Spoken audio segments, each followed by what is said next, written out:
You, sir. Ladies and gentlemen, we're pleased to be joined today by Major General Joseph Martin. He is the commander of the Combined Joint Land Force Component for Operation Inherent Resolve. Sir, we'll turn it over to you for opening comments, and we'll take questions from here.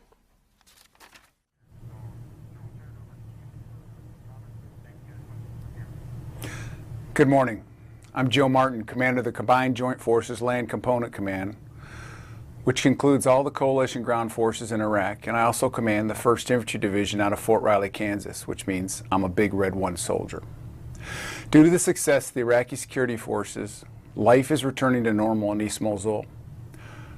Over 250,000 boys and girls are now free to return to more than 320 schools that have been reopened by the government of Iraq. Over 76 Moslawis have returned home, where the government of Iraq is working hard to improve the quality of life and reestablish essential services. Markets have reopened and work programs are in place. Through coordinated efforts with the government of Iraq, the UN, and along with humanitarian partners, Mosul's residents are on track to a sense of normalcy that existed prior to the brutal rule of ISIS in the city. The coalition will not abandon our commitment to the Iraqi partners because of ISIS's inhumane tactics of exploiting the population and destroying as much of Mosul as possible. As I see it, the longer this fight goes on in West Mosul, the civilians will suffer at the hands of a brutal enemy. This is why ISIS must be defeated quickly. We know ISIS uses a tactic of taking civilians hostage for protecting while they're fighting from protected sites. ISIS has been indiscriminate in their use of EBIEDs and building IEDs to kill, maim, and injure innocent civilians as part of their ongoing campaign of terror. They fired in excess of 7,000 mortars and rockets indiscriminately against the population of Mosul. What can be certain is that the responsibility for the suffering of the Moslawis lies directly with ISIS. The most effective way to protect civilians and prevent atrocities in the future is the defeat of ISIS and the establishment of security for the Iraqi people. Regrettably, we're likely to see atrocities in the future, particularly as ISIS's situation becomes more desperate. However, we'll maintain focus of West Mosul, and West Mosul will be liberated. ISIS's capability and cohesion as an organization is weakening. It's under pressure all the way across Iraq. With ISIS's targeting of civilians trying to escape their brutal executions of Iraqis who want to be free of oppression, they show it as they who are responsible for the suffering in Mosul. The number of civilians murdered by ISIS on a weekly basis is in the hundreds, with evidence showing that that's increasing. This is further proof that as their military position worsens, so too does their inhumanity. Let me remind everybody that the Iraqi security forces are winning and defeating ISIS in Mosul, and they've been doing so for over 18 months throughout Iraq. They continue to make steady progress on multiple fronts and demonstrate their care for the civilian population every day. They've already retaken critical infrastructure such as the international airport and government buildings. And remember, only 2 short years ago, ISIS was on the gates of Baghdad. Now, the Iraqi security forces are about to recapture Iraq's 2nd largest city, and ISIS is reeling from defeat after defeat across the country. Their leadership has fled, and their days are numbered. The Iraqi security forces have already liberated millions of people since 2014 and reclaimed tens of thousands of kilometers of terrain. I fought against the Iraqis during the Gulf War. I've helped them train, and now we're supporting their fight as they defeat ISIS and liberate the rest of Iraq. They continue to improve their capability and demonstrate a level of professionalism that makes me proud to serve with them. It's only a matter of time before they liberate the rest of Mosul and defeat ISIS in Iraq. And with that, I'll be happy to take your questions. Sure, we'll start with Tara Kopp of Stars and Stripes. Thank you, General. I wanted to ask about the chemical attack that occurred on Saturday. Apparently there were some U.S. forces in the area too. Were they also exposed? And could you give us any sort of update on what chemical you think was used?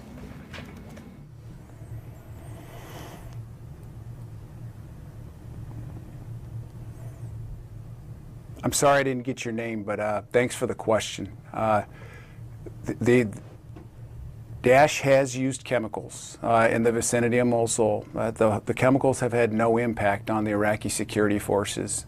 They've had no impact on our forces, and We're not certain at this time exactly what the agent is. We have sent back for testing, but we're still waiting for the outcomes of those testing based on my understanding. Could you tell us how many people were exposed and sought treatment, and what sort of force protection measures, if any, are in place now?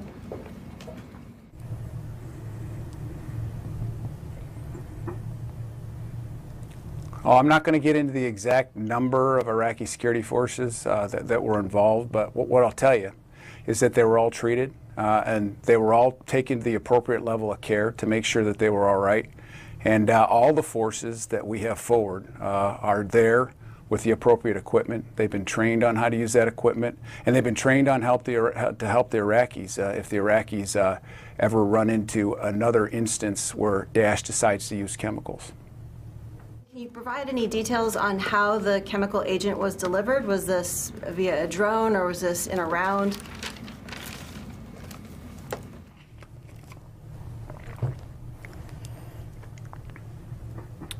We assess it was delivered by indirect fire.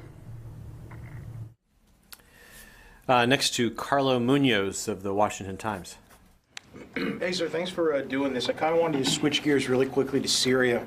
One, I was wondering if we can get an update on ongoing operations around Takba Dam and near Deir ez-Zor. On the latter specifically, there's been some reports by Kurdish media that there was a second air assault operation that took place in the eastern suburbs of the city, targeting Daesh weapons and ammunition. Weapons and ammunition collection stashes. Could you comment on both those operations?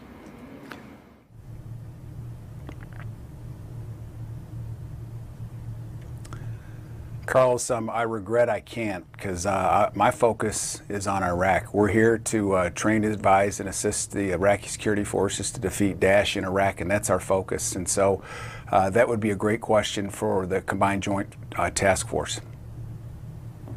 All right, sir, thanks. Next to Thomas Watkins of Agence France-Presse. Hello, General. Thank you for doing this. Just to go back to your opening remarks, you said the number of civilians being murdered by ISIS is in the hundreds each week. I'm sorry if I missed this, but you're talking specifically in Western Mosul?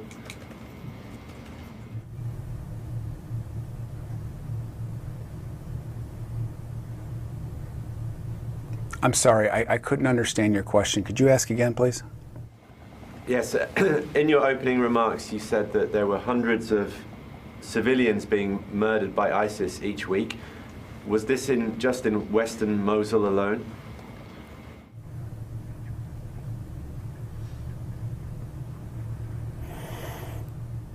Well, for the past 2 years, the people of Mosul have been under the tyranny and oppression of Daesh. And Daesh has been exploiting the human population within the city of Mosul during that entire time. And so in eastern Mosul, they were held there. They were exploited there, but as they become more desperate, their tactics become more desperate and their inhumanity increases. And so what we're seeing in western Mosul is the continued exploitation and expanded exploitation of the human element within the city. And so that's my concern and the principal reason I placed that in my statement. When you said you're helping Iraqi forces, you said you're helping Iraqi security forces and they're about to recapture Iraq's second city. What do you mean they're about to recapture it? When are they going to take Mosul?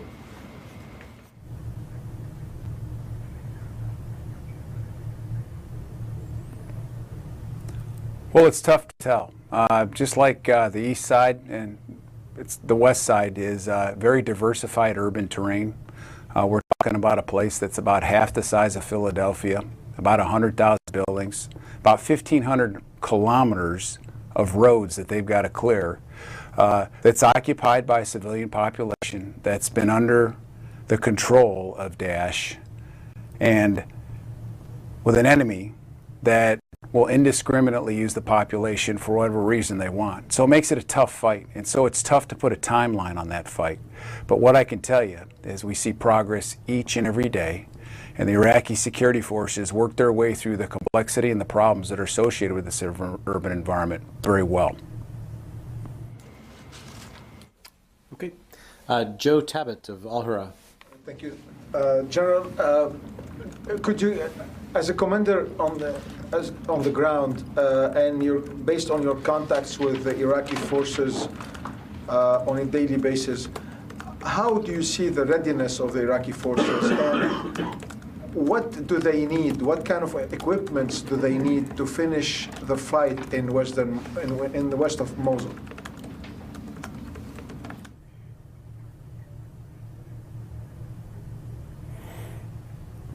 They have the equipment that they need. We help them in some regards with some of their supplies, some of their equipment. But they've got the equipment they need, they've got the momentum they need, and they've got the joint coalition fires that they need to continue the fight. And that's why they're making progress each and every day. Thank you. Next to Paul McCleary of Foreign Policy.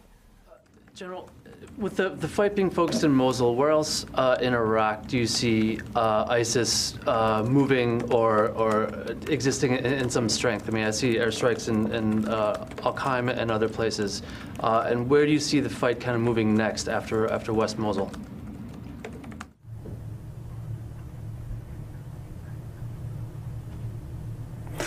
Paul, thanks for your question. What I'll tell you is we're going to go wherever the Iraqis need us to go, and we'll do the same thing we're doing in Mosul, and that's supporting them so they can kill ISIS, they can liberate the people in that city. There's several other cities that are still affected, Tal Afar, Balaj, Ba'aj, El-Hadar, Hawija, and then down in the Euphrates River Valley, there's several cities along that river en route to Al-Qaim that still are under ISIS's control. But it's just a matter of time till the Iraqis continue to execute their campaign plan by design along a path that they will craft in the future. And as a partner force, we'll be there right by their side as we are now, supporting them as they execute operations. And do you see the post-Mosul operations as being more of a, I guess, a counterinsurgency fight with smaller groups that are able to move around more quickly and hide?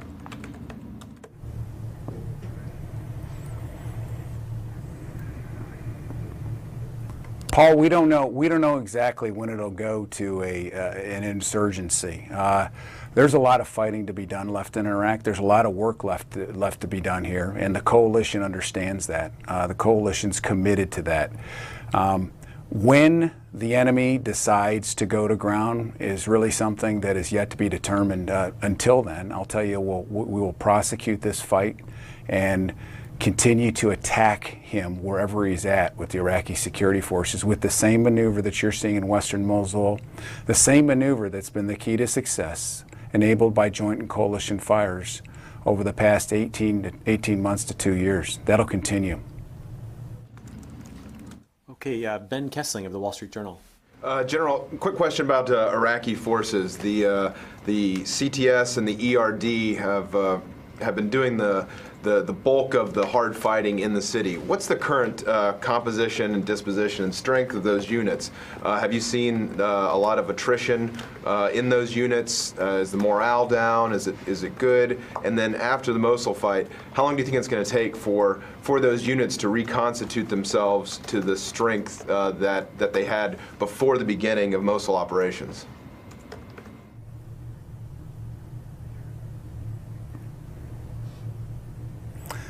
Ben, that's a lot of questions. I'll see if I can tackle them one at a time.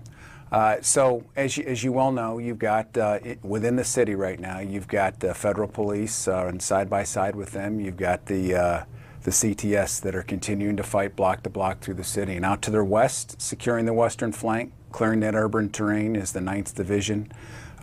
The intentions of the Iraqi security forces beyond this point in time, I'm not going to talk about the specific details as to what they have in mind. But what I can tell you is they're going to maintain continuous pressure on the enemy there. I'm not at liberty to talk about their numbers. That's a question you could ask them, but I don't think they'd really talk about it either. They have the combat power they need to win this fight. They have the combat power they need to sustain this fight. Their commitment and steadfast will is something to admire as we watch it, considering everything that they've done over the past couple of years. And they understand how important this particular fight is, how important it is to liberate the second largest city in Iraq, how important it is to continue to press the fight beyond that point. And so they'll move at the pace, tempo that they see fit based on what they see in front of them, and they've got the resources to do that. And then a quick follow-up for U.S. forces. Do you foresee a plus-up in the number of U.S. troops on the ground, especially as you start pushing to these other areas that are under ISIS control? And do you see an opening, a reopening of old bases or opening of new bases for Americans in Iraq?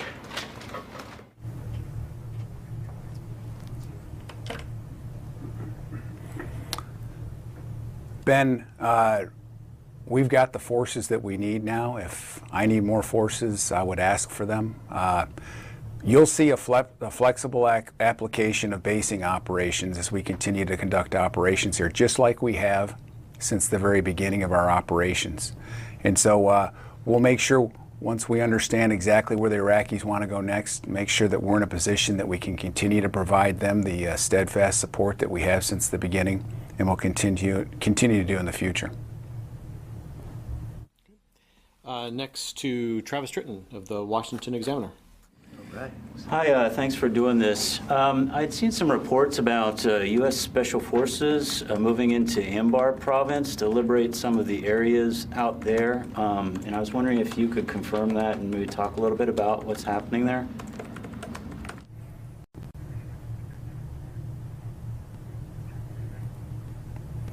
If I got your name right, Travis, thanks for the question. Travis, we've got special forces, we've got conventional forces, we've got 23 nations that are in different locations across Iraq conducting operations to enable Iraqi security force success, and we'll continue to do that.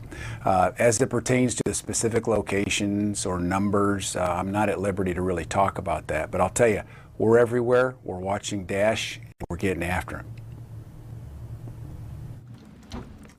Ma'am, I'm sorry, I don't know your name. Stephanie March from Australian Television. Thanks, General, for doing this.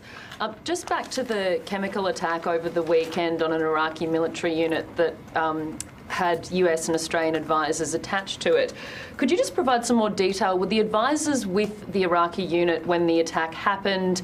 Whereabouts was it in West Mosul? How far were they from a forward operating base? And can you just let us know whether the partnered forces were treated for exposure because they were there when the attack happened, or because they provided medical treatment to the Iraqi unit that was exposed?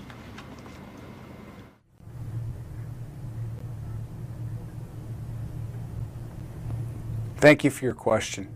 And so our advisors are not attached to Iraqi security forces. They're with Iraqi security forces at various command and control locations throughout Iraq. And so being forward with those command and control facilities, they share the same risk the Iraqis do.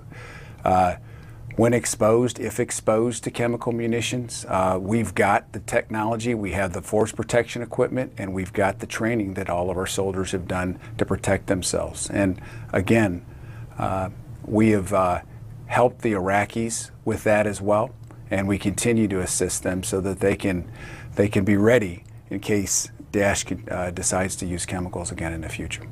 Just a follow-up, General. In this specific attack over the weekend, were the partnered forces with the Iraqis outside of the operating base when the attack happened? We're just getting confusing messages from the Australian Defence Department and the Pentagon about exactly where the foreign advisors were and what their role was and what their what happened to them in terms of whether they were medically screened or they were doing the medical screening.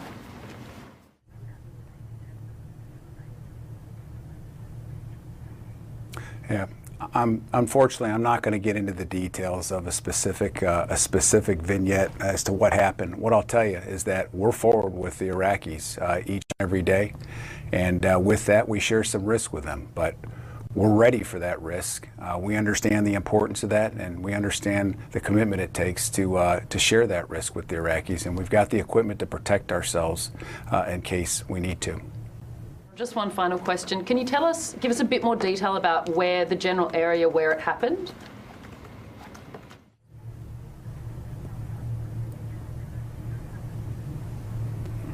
It was in West Mosul. A suburb?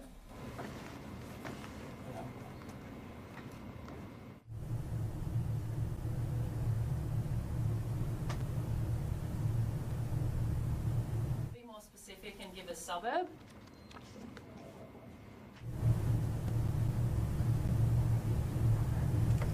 I don't have that information for you right now.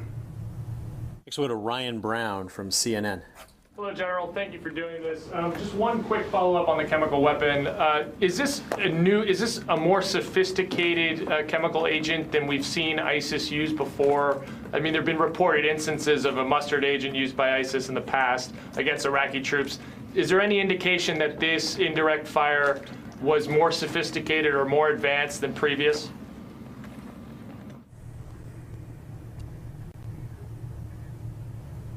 Okay. We're still testing, but the chemicals that they've used in the past are all low-grade chemicals because of their lack of production capability. And so we don't know what we'll find this time, but in the past, it's been a low-grade capability. And just on another quick, how is the back clearing operation of East Mosul and some of the liberated portions of West Mosul, how's that going? Are you seeing a lot of stay behind fighters or any kind of attempt to kind of attack from the rear by ISIS, sleeper cells or anything like that in Mosul? Or is the back clearing going fairly smoothly?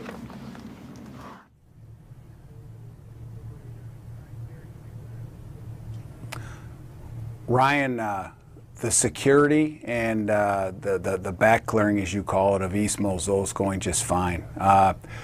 Couple of points on that.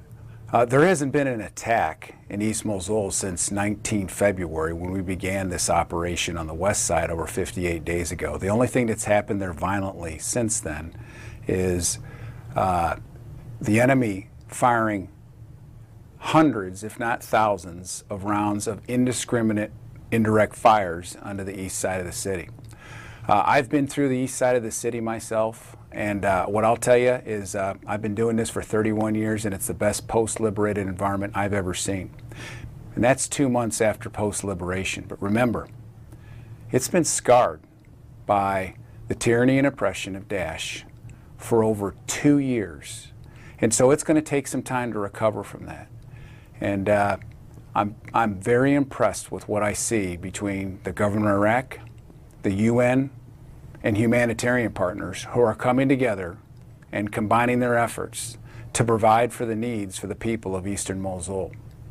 The essential services that they have already put in place are impressive, and where they can't put in fixed water through plumbing, they're delivering millions of gallons of water a day. And so we've got almost 250,000 kids back in school in 320 schools. And so they've made a marked amount of progress in, frankly, a very short amount of time, considering the fact that the east side of Mosul, since before the 24th of January, was under the control, tyranny, and oppression of Daesh. And so it's pretty impressive with the progress we've seen.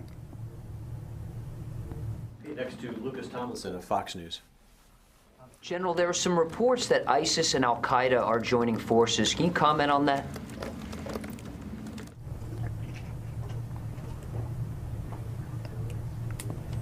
I have not heard that. I've not heard that. Gotcha. Also, now that the battle for Mosul has gone on past 6 months, is there any concern within the coalition that this thing is being dragged out longer than necessary?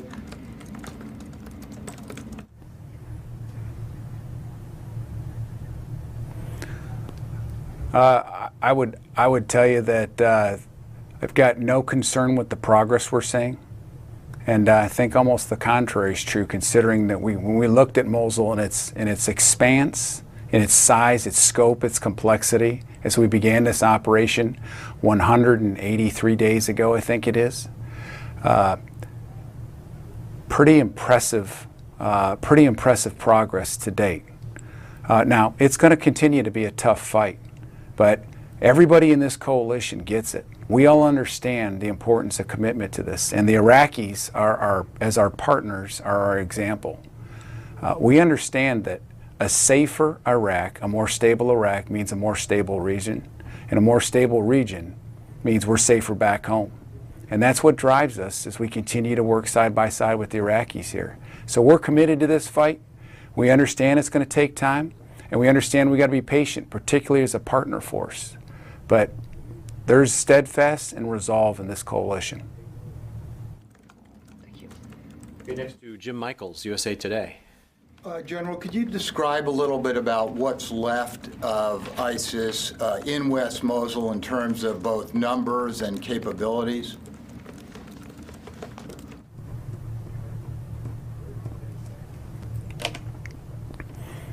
Hey, Jim, good to talk to you, and thanks for the question. So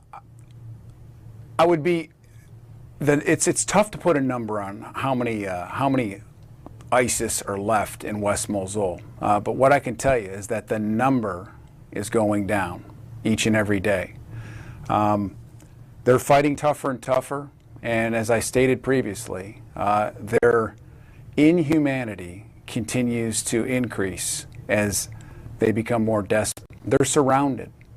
There's foreign fighters. There are some foreign fighters that remain.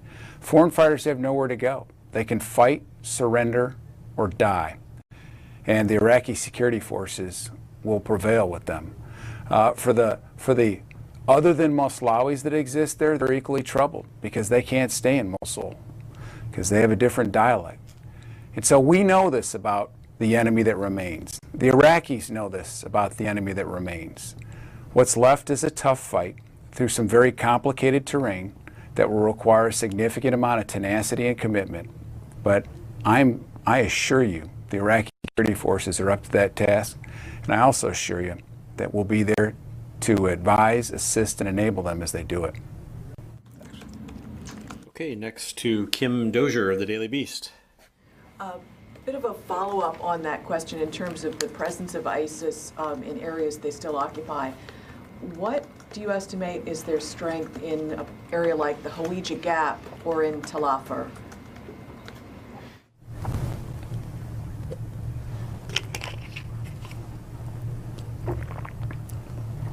So Kim, thank you for your question. It's tough to tell how many of those numbers remain, but both of those cities are currently occupied and controlled by ISIS, and so they're on the Iraqis' radar, and they're on the path of liberation as well. The numbers will continue to change over time. They just do in the way that this type of conflict goes. But the Iraqis will continue to execute their campaign plan and address both of those cities to make sure that we liberate them as well. Can I just ask a follow? I had asked actually about the Hawija Gap. Forgive my ignorance, it's been a while since I've studied the map of Iraq. Are you saying the town of Hawija is occupied but not the whole area? That's a broad area between Kirkuk and the center of the country? Right, I know exactly. Kirkuk, yes. Right, Sharqat. So they're in Hawija, and from time to time they act out and they try to draw the Iraqi security forces and the government of Iraq's attention away from their principal focus in the city that they're in this case Mosul. But they will continue to stay there until someone comes and forces them out, hunts them down, and kills them. And the Iraqis are committed to doing that. Next, Richard Sisk, military.com. General, in regard to the chemical attack again, did the U.S. troops, did the Australians put on their chemical gear? Did they don their mop gear?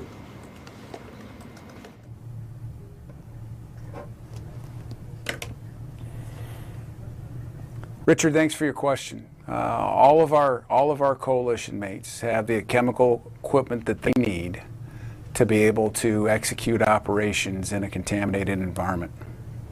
And they've got the training they need to do that as well. At the time, did that actually happen?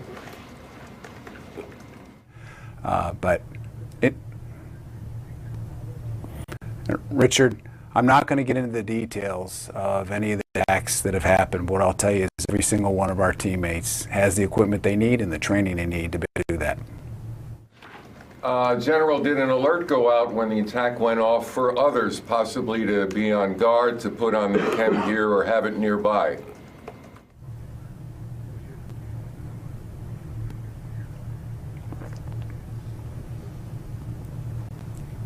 I don't know the answer to that question, but I would tell you that that would be more of a localized type of attack.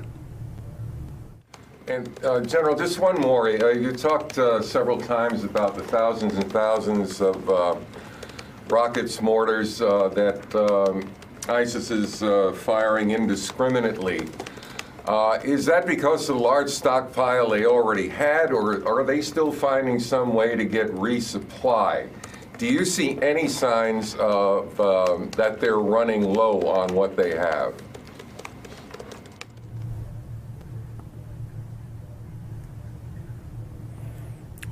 Well, Richard, they continue to fire every day, and I would attribute that to large stockpiles. Remember, they had 2 years to prepare for this particular part of the operation in Mosul.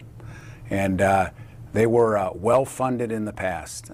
Their supplies obviously continue to dwindle. I don't think they're being resupplied, but the supplies and the volume that you see is a function of the time that they had to prepare this particular defense in East and West Mosul.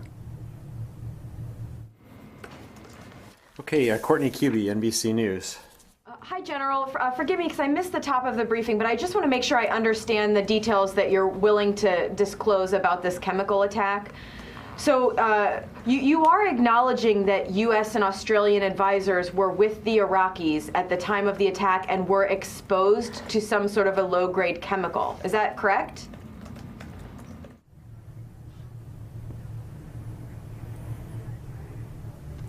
Courtney, I'm not going to talk about the details of this particular event. I'll tell you that the enemy has used chemicals here. We're forward with the Iraqis. We share the risk with them, and we have the appropriate protective equipment, and we have the training to use that protective equipment.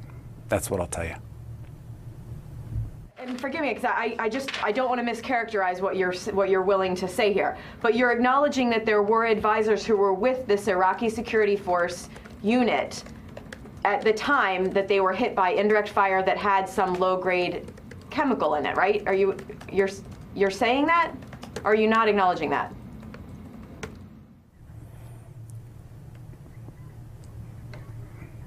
No, Courtney, that's what you're saying. What I'm saying is that we have advisors forward with the Iraqis. They share the same risk with the Iraqis as they're forward, and they're protected from chemical equipment, and they're protected. They have the appropriate equipment, and they can do the training. They've done the training to prepare with that equipment.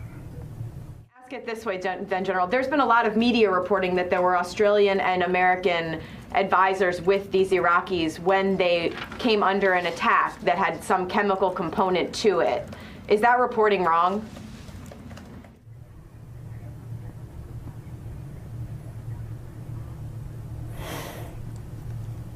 Courtney, we're forward with the Iraqis. We share the same risk they do. This is a complicated, risky environment with an enemy that absolutely has no limitations on their inhumanity.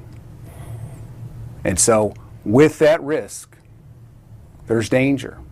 But our soldiers are prepared with the appropriate equipment, and they have the training necessary to defend against that. Okay, and Tara Kopp for a follow-up. Follow on Courtney's line of questioning. I'm not quite sure what the reluctance is about discussing this chemical attack. In previous chemical attacks, such as when U.S. forces helped render aid to some Iraqi forces that had picked up an element that might have chemicals on it, the DoD was very forthcoming on the potential exposure.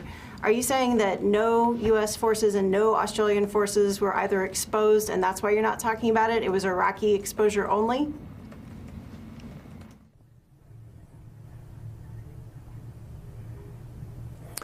We have not confirmed exposure at this time. Iraqi or U.S. or Australian forces?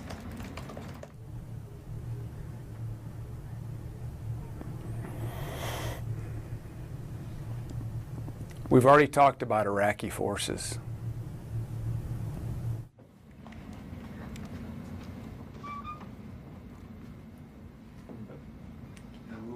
I'm sorry, sir, we lost your audio. Can you repeat that last couple of sentences?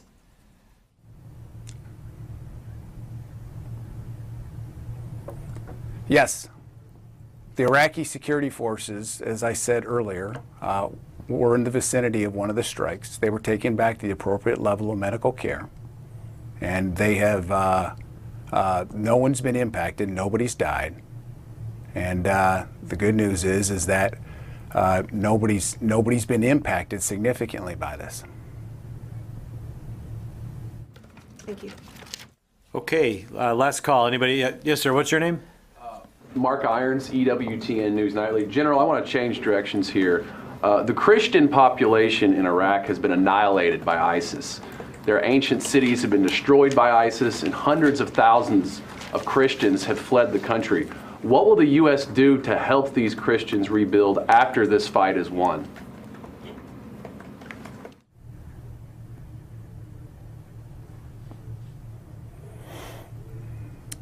So I'm sorry I didn't get your name, but thanks for your question.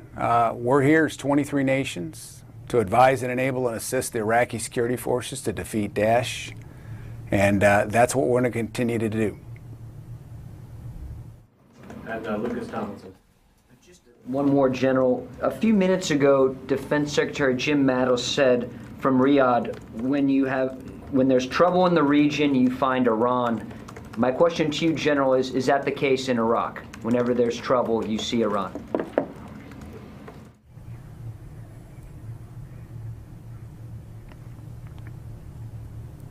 So what we see is an enemy that has been here for 2 years, tyrannically ruling over the people in several locations throughout Iraq. And it's ISIS who's the enemy.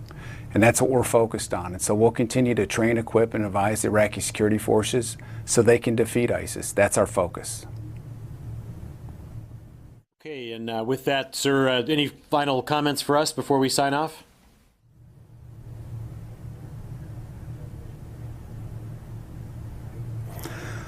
Well, I thank you all for your time. I will tell you we're going to continue to move forward with our mission here to defeat ISIS. We're building partner capacity each day, and our partners are committed to this fight, and we're committed to them. And so we'll continue to do that. Thank you very much. General, thank you, everybody.